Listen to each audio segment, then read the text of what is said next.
And you came up and you said, I think I'd be pulling up my pants. I'm like, you think you would be? Yeah, I think I should be tucking my shirt And I'm in. like, do you think Augie wiped? I don't think. God, yes. Nazis do wipe their asses, I guess, because Yeah, they're so yeah, fucking yeah. anal. Yeah.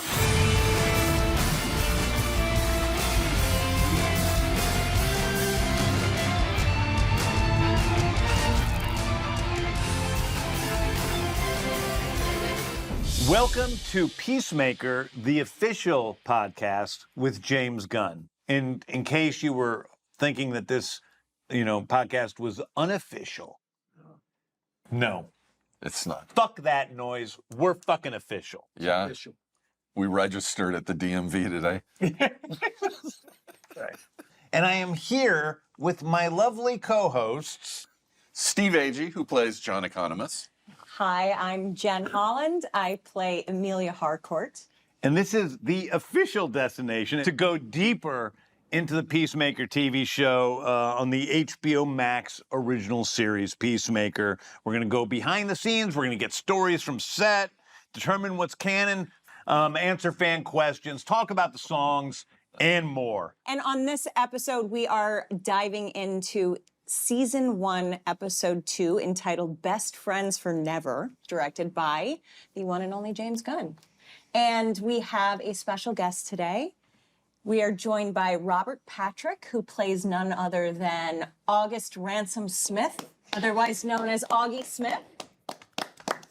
What a thrill to be here. Thank you for that introduction. Yeah, thanks for coming. And we are talking about spoilers too. So if you haven't watched this episode or any of the episodes, go to HBO Max right now and do so. And then come back and listen. Or just listen to this wonderful podcast There you go. and imagine the show as you go along. James, What? we want them to watch the show. Yeah, but I care about their well-being first and foremost, and secondly about my own needs. What matters most is that they're happy. And so I'm just saying, if there's somebody out there who's happy just listening to the podcast and not watching the show, do it. Sure. That's okay. Robert. But you've really missed out. But you'll miss out. Yeah. Yeah, I mean, I say that knowing their life won't be as good without watching Peacemaker. You want to see it. Visually, it's beautiful. So, Robert, we've had a great time already hanging out, watching the episode. Robert is somebody who I have a pleasure being with every time we're together, where we're hanging out and smoking cigars or on set shooting. You came to our wedding. It was beautiful. I often think of you as, and I think I've told you this before, you're the non-insane Michael Rooker. I take that as a great compliment. I take it as a great compliment. So anyway, how did you come to be on our show? Why don't you tell us about that? Well, I'm thrilled to have done Peacemaker. I was overjoyed when you contacted me about playing Aggie. We discussed Aggie on a Zoom meeting, I think primarily, and that's right. You and I, we got onto a Zoom with just the two of us, and we talked about the character and what it would be. And obviously Aggie is Delightful. just a horrible human being. So I was kind of intrigued by the idea that you had thought of me for this role. When I think of horrible people, I think of Robert Patrick. Immediately, I just popped up. We discussed, and I kind of wrapped my head around the idea of it was an Archie Bunker type character. Yeah. Amplified to a great degree, and we went with it. I mean, it's not every day you get to play someone that hates everybody. I never thought of Auggie Smith and Archie Bunker together until you just said that now. But it is. It was. He's a murderous Archie Bunker. Yeah, though. it's just Yeah. very, very amplified version. But it's interesting to play a racist. Yeah. And someone that hates everybody. You're always incredible to watch. You're always so present. You're just a wonderful actor that we're so lucky to have on the show. But we had just watched you in Perry Mason. Right. And we were like, wow, he plays a bad guy so good. And well, he was just so intense, like you just can't take your eyes off him in that show. And that's a great show. By the way, if people want to go back and watch Perry Mason, it was a show on HBO that probably didn't get the views that it deserved, with great performances, and people should go watch that show. It was a great show, and you did reference that when we were talking, and you had seen that. It's art. That show, Perry Mason, really is art. You have so many. Yeah, you've picked good stuff. I got lucky, man. Yeah, I got really lucky. It's It's been an amazing career. And I really like everything that I'm getting to do as of late, from Someone Peacemaker told me on. you were in a Terminator movie. Yeah, I did that early in my career. That way back when. Yeah, no, it's just been great. And it started with Peacemaker. I've gotten to do a lot of wonderful things cool. since then. So The thing about you is I never have to cut or edit you because you turn in a bad take. Like, you're always there. You're always believable. You're always grounded, and that's a few actors that I work with that I really like working with. People like Rooker or Frank Grillo, or you never have to cut because you don't believe what they're saying. You're never trying too hard, and I think you see that in every frame of the show, that you're always there, and because of that, you're highly unlikable because you're so such a bad guy. you're so mean. From frame 1 of episode 1, you are so mean to your son from the moment he comes home. I really don't like him. You really hate him. The only time we see you even laugh is when Cena is telling you a horrible story about someone who is locked in a trunk with rats who Oh ate yeah, away at episode him. 1. His own father tortured him by locking him in a crate for 24 hours with nothing but starving rats. Right? We thought he has these horrible acne scars. Guys, but they weren't. They were rat bites from when the rats would gnaw on his flesh when he was a little kid.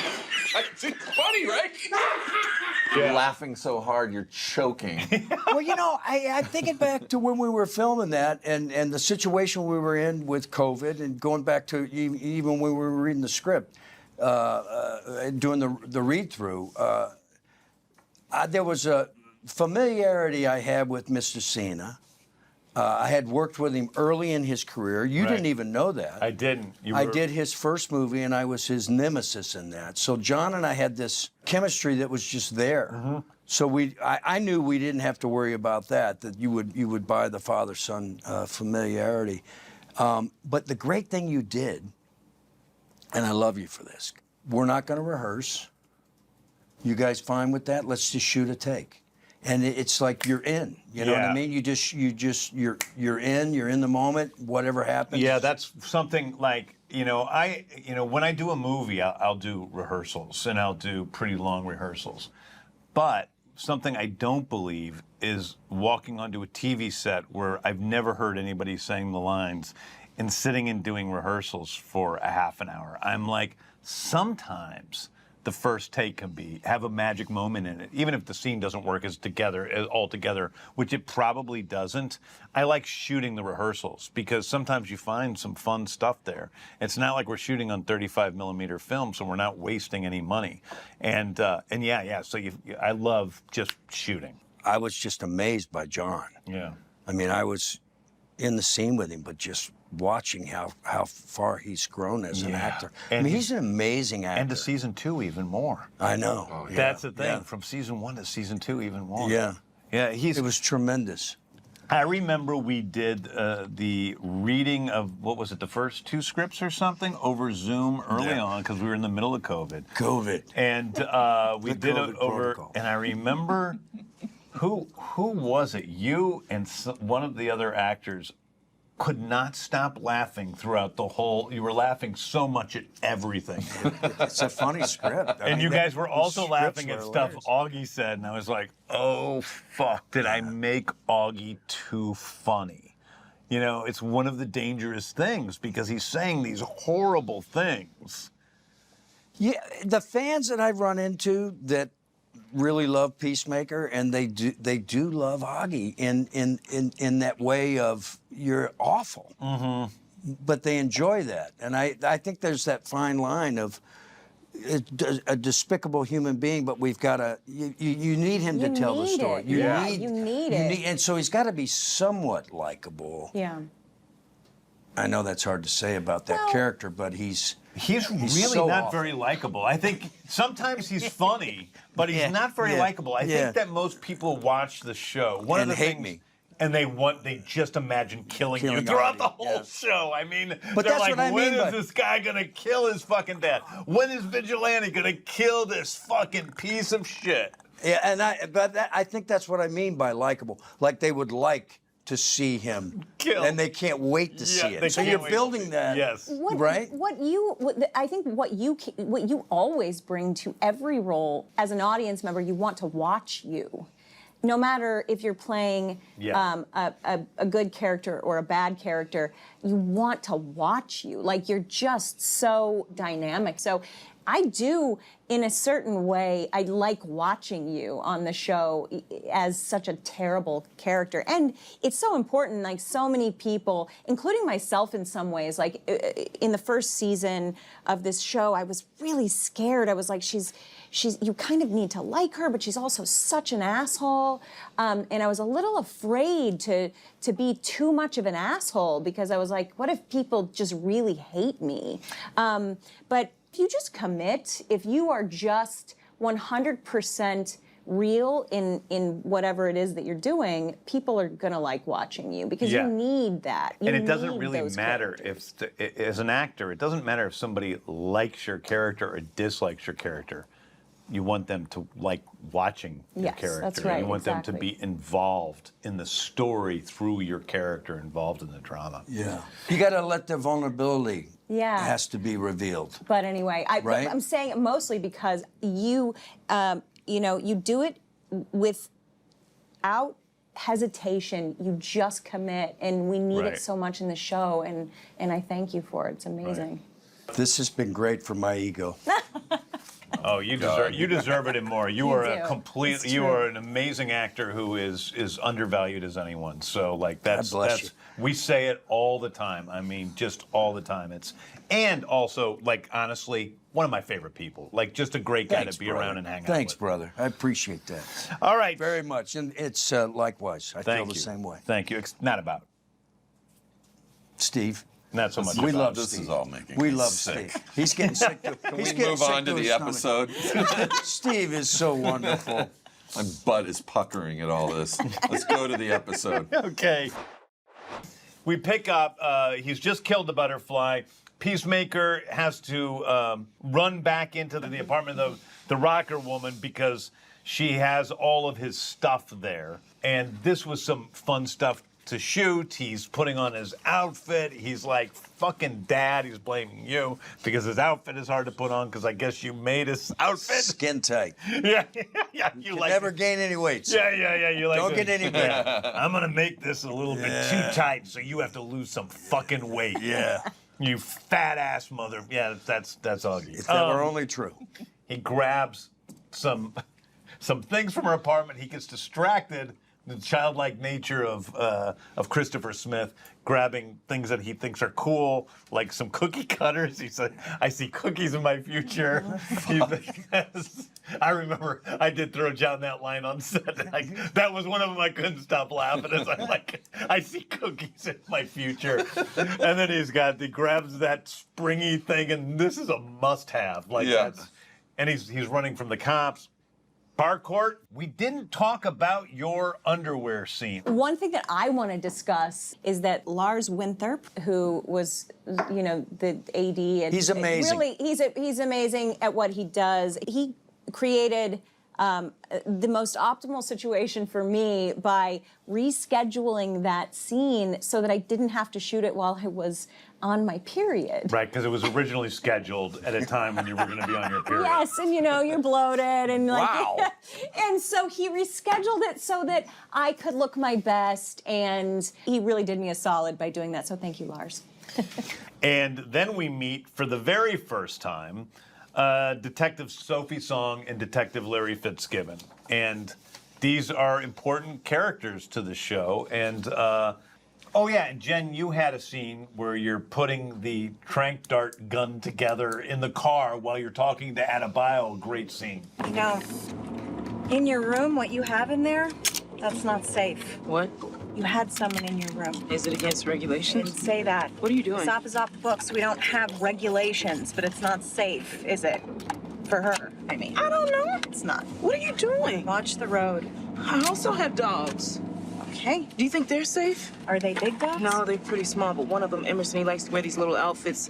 Do you think that's gonna make him a bigger target? We have this sort of funny, like, repartee happening while I'm putting together this very complex gun that I have to put together while looking really cool and like I know what I'm doing. And so I have all these photos of myself sitting in the makeup chair, getting my hair bleached while I'm like putting together this automatic weapon. It's pretty funny. And the funny thing is, it's a totally fake weapon. It was our props guy, David Dowling, who did a great job on the show on season 1. He was fantastic. And he came in and he gave me the first design, and I'm like, I don't know, that's only 3 steps. I need more steps than that because she's got to be putting it together the whole time that they're driving. And he eventually came through and gave us this wonderfully ridiculous tranquilizer dart gun.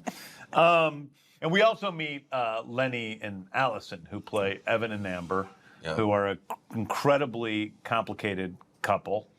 And we do have a video from Lenny, Jacobson, who plays Evan Calcaterra. Oh, we should watch that. Yeah. He sent us this morning. He sent you a video this morning? Yeah. Wow. Hi guys, Lenny Jacobson. I played Evan, one part of the America's Favorite Dysfunctional Couple, Evan and Amber, Peacemaker season 1. I just want to say hi. Wish you guys an amazing second season. A little bit about shooting the first season and the Evan and Amber kidnapping scene. This is like in the middle of COVID, so I definitely did that audition at home. I think with my mother-in-law at the time, and I was just screaming, "Are you fucking kidding me?" and "Fuck you, Amber," and every other cuss word that was in that audition. And then I was lucky enough to get the job and meet Allison, who was an amazing scene partner, as was John Cena.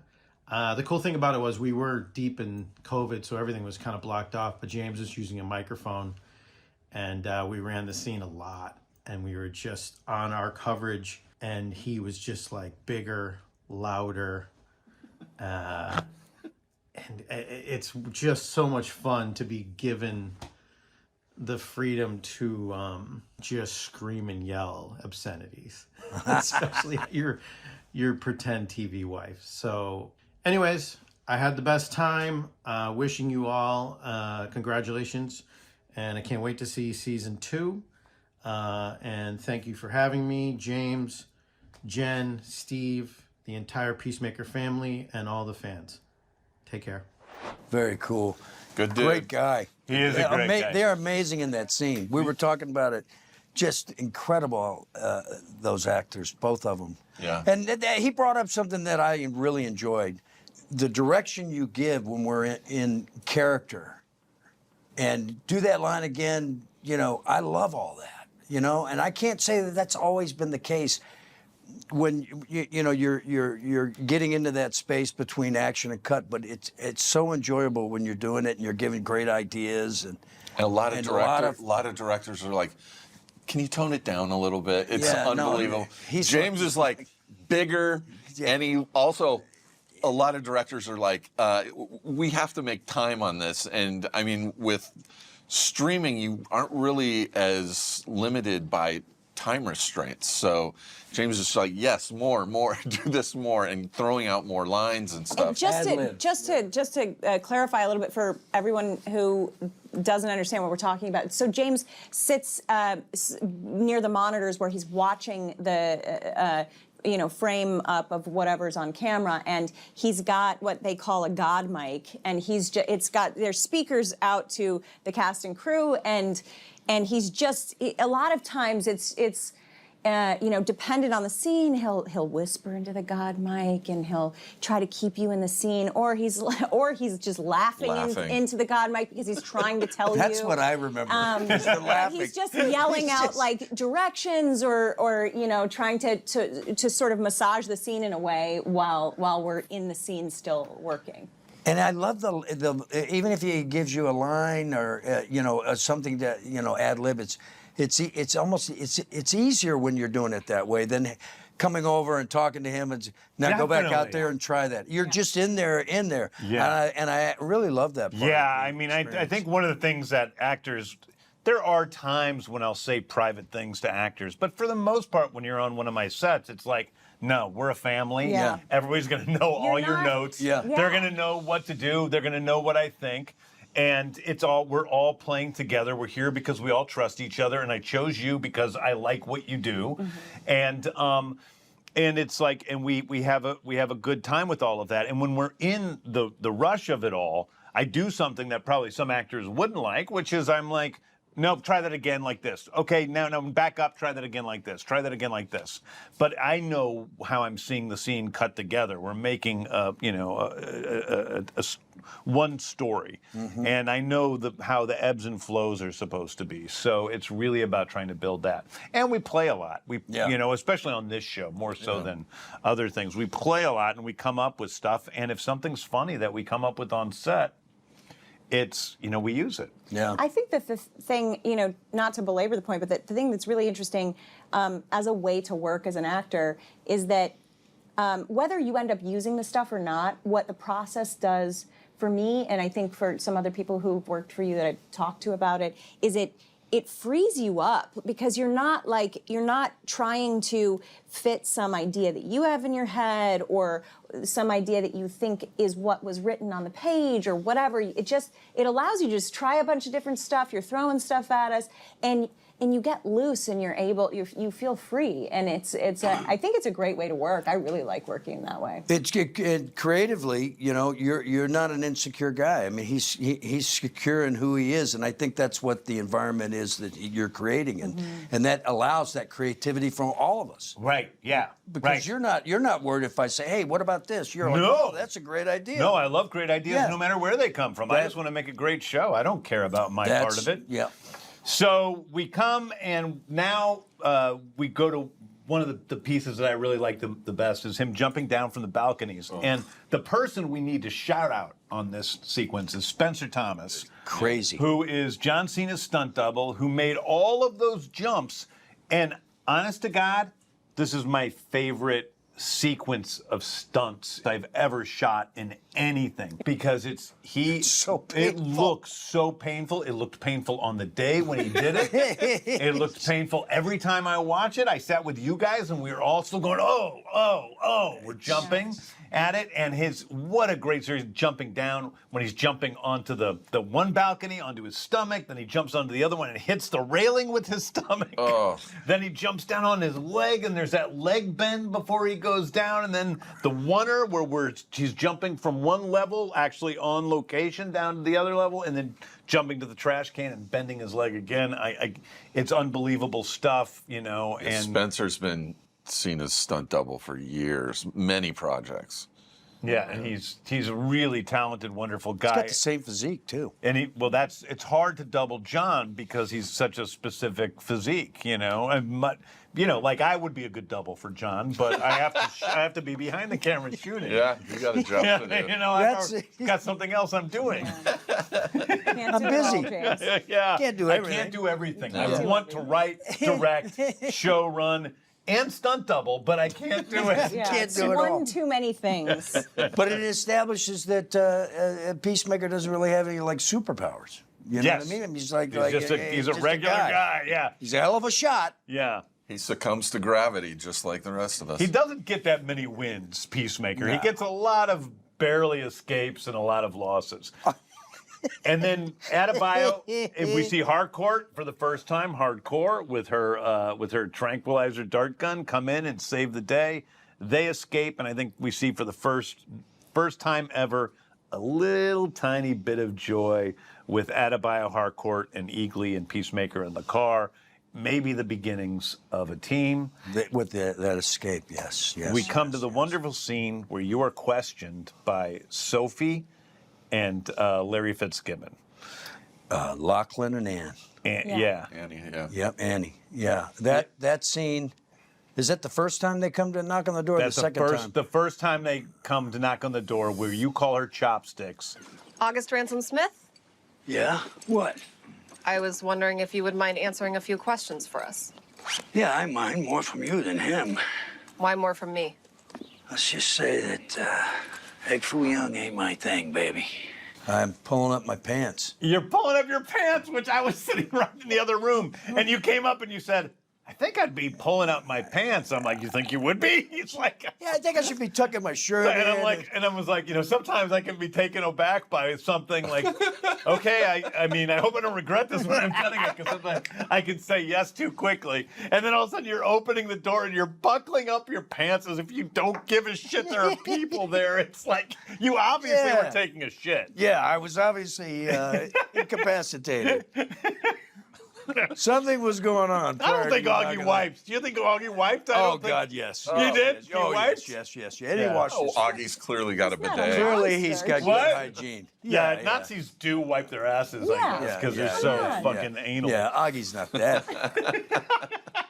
But it was funny. It was what a fun scene to shoot. And those two together, I mean, that scene carries over out into the street, and Yes. they're back and forth was just hysterical. They're both so good, and I remember I had known Lachlan a little bit from other stuff, but Annie I didn't really know. She auditioned. She was, nobody knows this, she was my choice from the beginning because she just had that sort of David Mamet style of, talking that was part of her character. Walking scrotum here doesn't like egg foo young. Got that, Fitz? I'll put it in my notes. Where were you last night from about midnight to 2 a.m.? I was right here, and I don't gotta answer you. Now get the fuck off my property. Maybe you can tell us why a 1976 Ford Comet registered in your name was left at the Wild Estates apartment complex uptown. Arrest me or get the fuck out of here, chopsticks. Yeah, well, we'll be seeing you, Fork.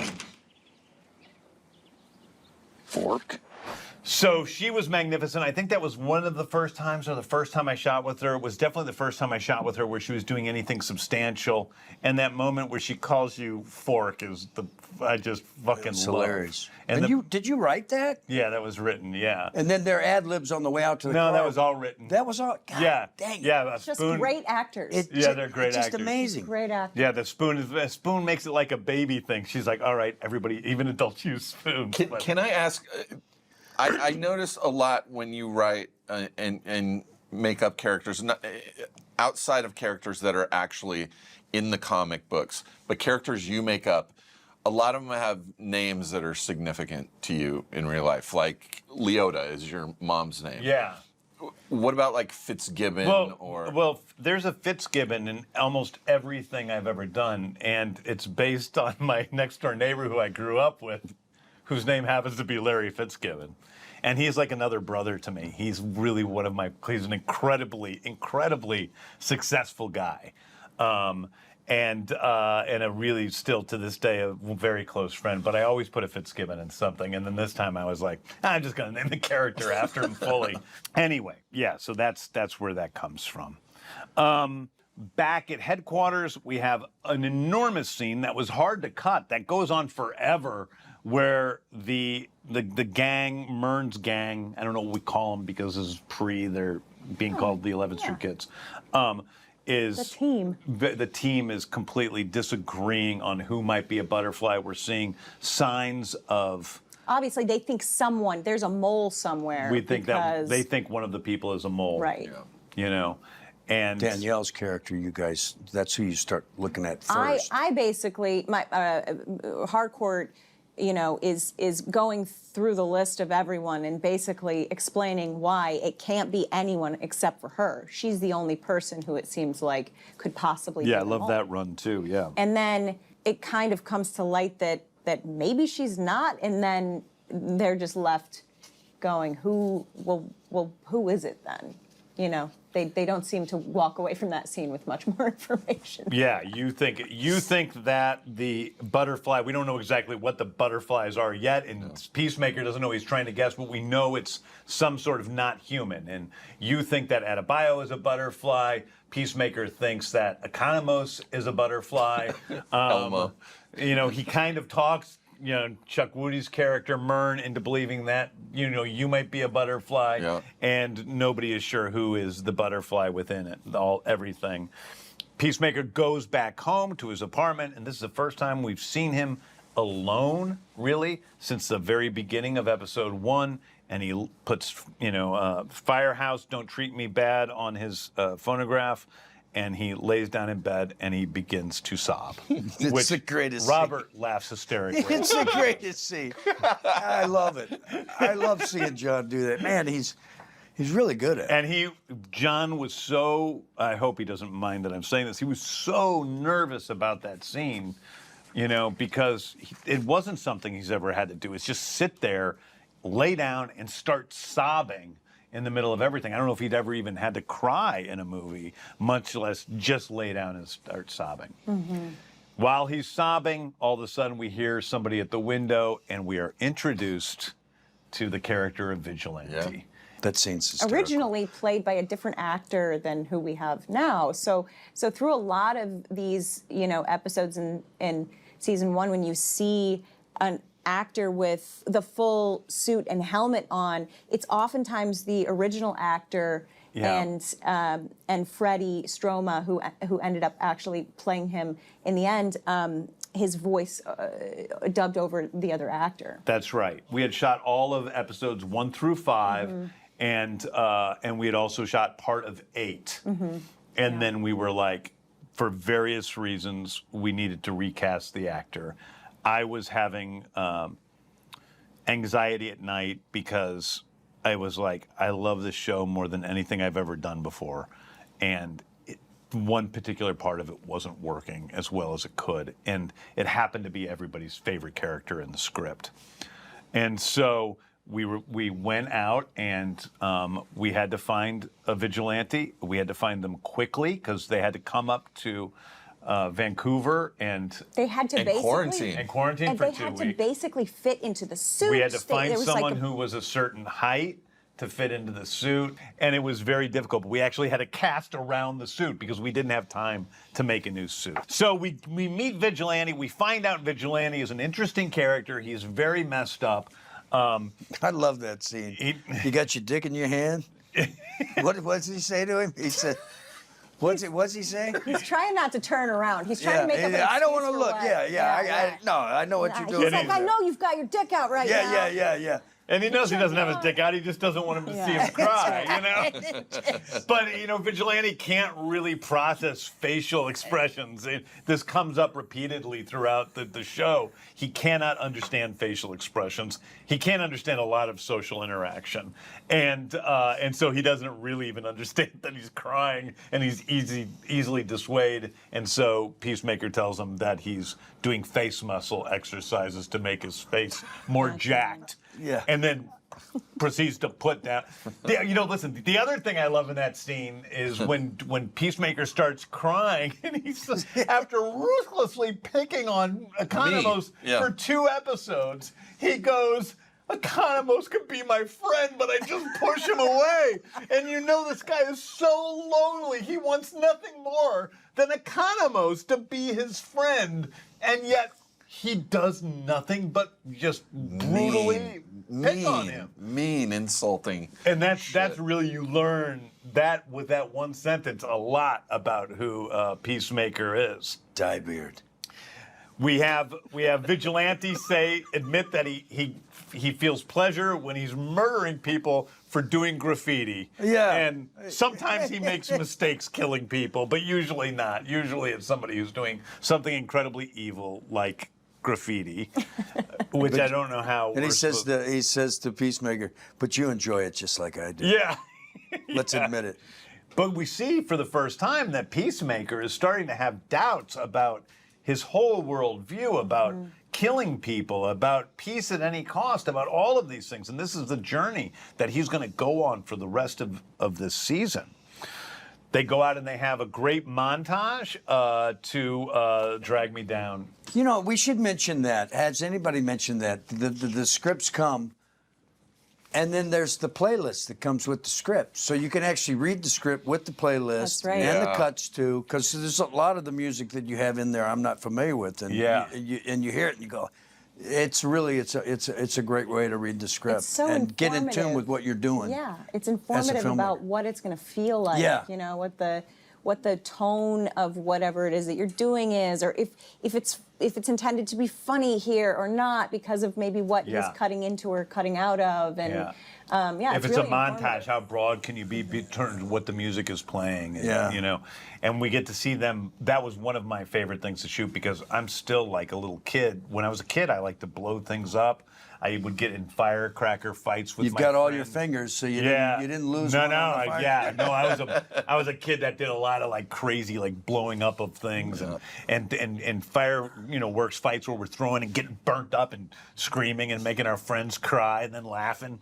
And that's what Peacemaker and Vigilante are doing as adults, except for on a much more, instead of throwing fireworks, they're throwing dynamite at each other. And I got to actually watch stuff explode. And I love shoot it. that the shot he does between his legs, like bending over, like shooting between his Yeah, or legs. when he pretends his penis is Yeah, being he blown gets off. that shot. So There's good. fun stuff. Oh, and then we have the cops come and arresting you for the crime that Peacemaker did because John Economos set you up in that great scene between you and Mern. One of my favorite scenes. I don't want to be insubordinate, but I kind of did some magical shit here today, and now I feel like you're angry at me. No, I'm not angry at you, John, but I am starting to think you're an idiot. Come on, man. Don't use the I word. It's not cool. I just did some magical shit right there. And then where you say, you know, was I supposed to tell you if I was going number 1 or 2, or every time I'm taking I'd your shit? appreciate it. Yeah. Yes. And so Yeah. you set up Augie, which that'll have big repercussions in a couple of episodes. Yeah. And then we see Adebayo and Kia starting to have issues with each other. The cops come, they arrest you, they take you away. You get to yell at your neighbor. Get to yell at the neighbor. Mel Tuck, the great Mel Tuck, who plays your Awesome. creepy neighbor. Wonderful, wonderful guy. Sweetest He's guy. great in the dance sequence, too. His Yes. little- Well, how did you feel about doing the dance sequence? Let me just say right now, officially, that James Gunn saved me with that dance move because he looked at me and he said, "Robert, you suck." I think that's what you said. I think, Robert, really, seriously, you're not. I'm gonna give you a special, okay?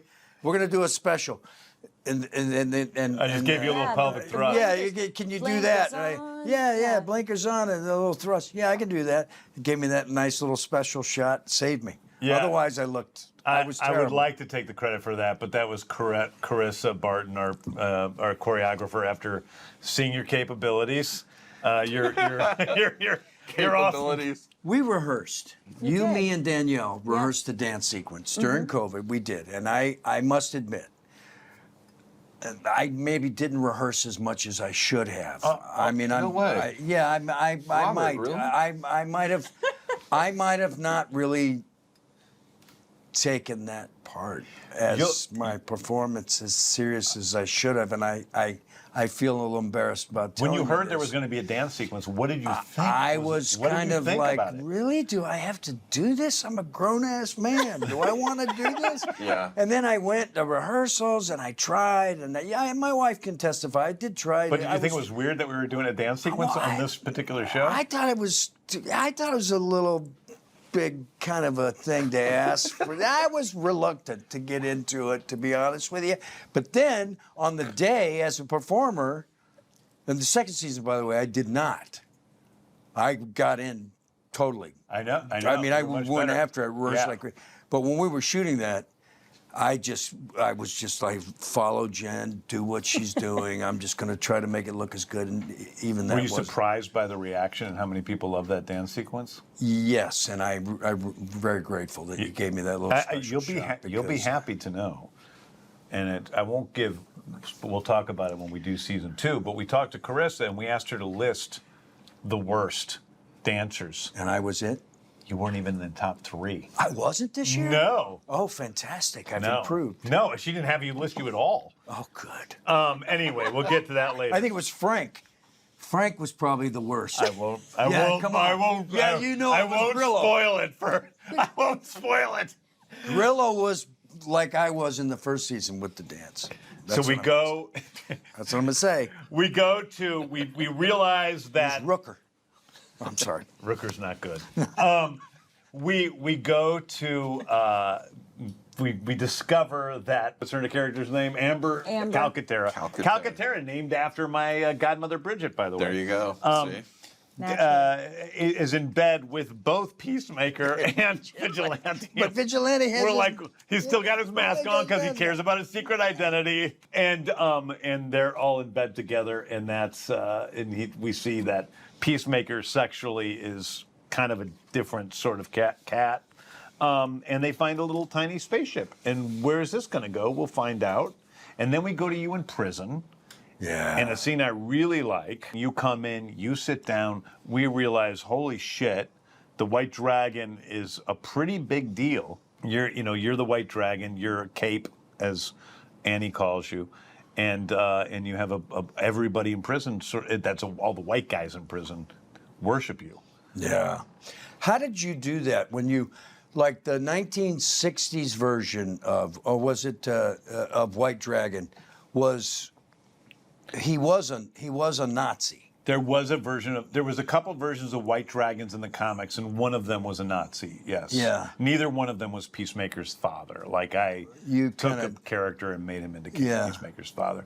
But Peacemaker's father in one version of Peacemaker was a Nazi. Yeah. That so that's how those things came together from the comics.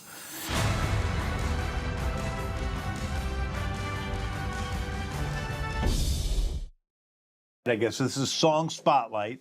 Pumped Up Kicks, the glam metal version starts playing as you look at the camera. Mm-hmm. That is performed by Ralph Fiennes, who is also known as Michael Starr from Steel Panther, and was orchestrated by John Murphy, who does a lot of my film scores. And that's an amazing way to end the show, because that's also earlier in the show, Allison was calling Lenny a murderer because he listens to Pumped Up Kicks. Oh, you're gonna put down my musical taste now? How fucking low are you? Pumped Up Kicks, Evan? Do you know what that song is about? Murder! You are a murderer! You are murdering my spirit! Every episode now we've been doing what's canon. So it's like, what is canon from this season to the new DCU? And I will say that everything in the show is canon, except maybe Batmite, who's one of my favorite characters. But I can't say for sure that Batmite is real. But that is a character from the comics. Batmite? Yeah. Oh, he's a wonderful character from the comics. He's an imp from the fifth dimension who looks creepy and dresses in a little Batman costume, except for the ears are bent because it's a really ill-fitting Batman costume. Got skinny little legs, fat little body, and he worships Batman. And so he tries to create these extraordinary circumstances for Batman to prove he's a hero, and it's a like nightmarish scenarios. Wow. He's a great character. We would love to see Pattinson go up against Batmite, I think. I talked to Matt Reeves yesterday. I'll talk to him again. I'm going to call him after this. I'm like, how about Batmite? Matt's going to love that idea. Yeah, it seems high percentage chance he's going to say yes. Oh, I have an It's a idea. cool-looking character. What's your idea? Should we get into some fan questions via Eagly's airmail bag? Let's do it. Eagly's air. We didn't talk about Eagly.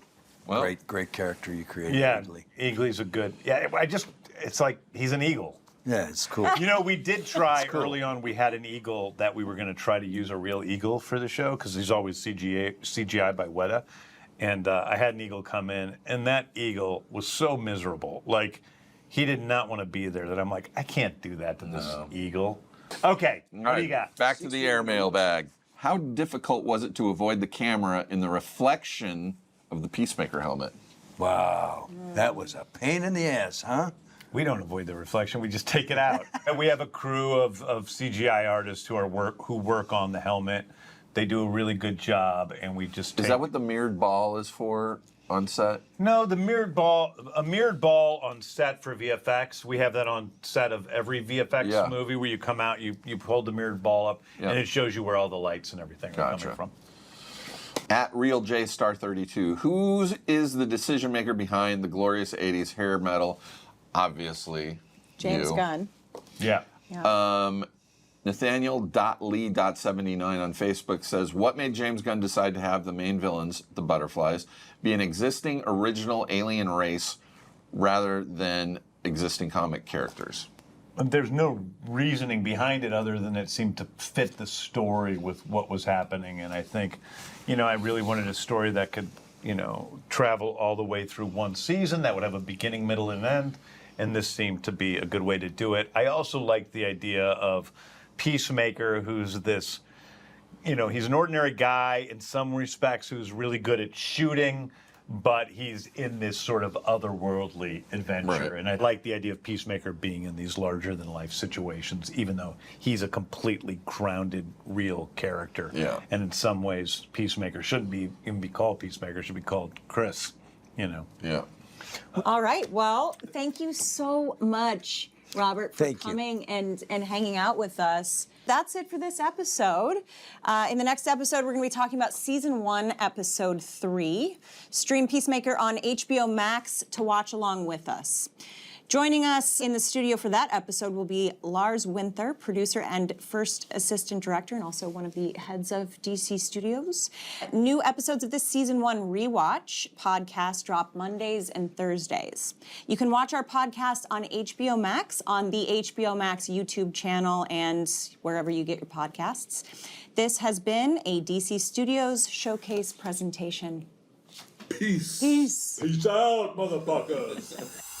This was an OBB sound production for HBO Max and DC Studios, hosted by James Gunn, with co-host Jennifer Holland and me, Steve Agee. Executive producers for DC Studios are Phil Soponides and Gary Barbosa. Executive producer for HBO Max is Becky Rowe. Executive producers for OBB are Michael D. Ratner, Scott Ratner, and Toby Lawless. Special thanks to, from DC, Mike Pilata and Victor Diaz. And from HBO Max Design, Tom Haskard, Martha Duarte Diaz, Ryan Cronin, Brett Krause, and John Northway. Producer, Toby Lawless. Producer for HBO Max is Aaron Kelly. Research producer, Jesse Holland. Associate producer, Tessa Bartholomew. Associate producer, Chris Stith. Production manager, Kevin Lynn. Studio coordinator, Elijah Matias. Director of photography, Heath Gresham. First assistant camera and camera operator, Chris Piper. Gaffer, Arthur Garcia. Key grip, Jake Reeder. Sound mixer, Josh Falcon. Sound mixer, Darren Bowling. Post-production supervisor, Mariana Cristostomo. Lead editor, Jesse Holland. Editor, Louis Sinibaldi. Assistant editor, Mark Alcacid. Hair and makeup artist, Kendall Shannon. Director of Creative Development and Social Strategy, Lenore Castro. Senior Coordinator, Creative Development and Social Strategy, Sharif Bakari. Production Assistant, Antonio Cavallo. Are you able to hang out some more? Sure. Well, why don't you do episode 3 with us? Okay. All right. Nice. All right.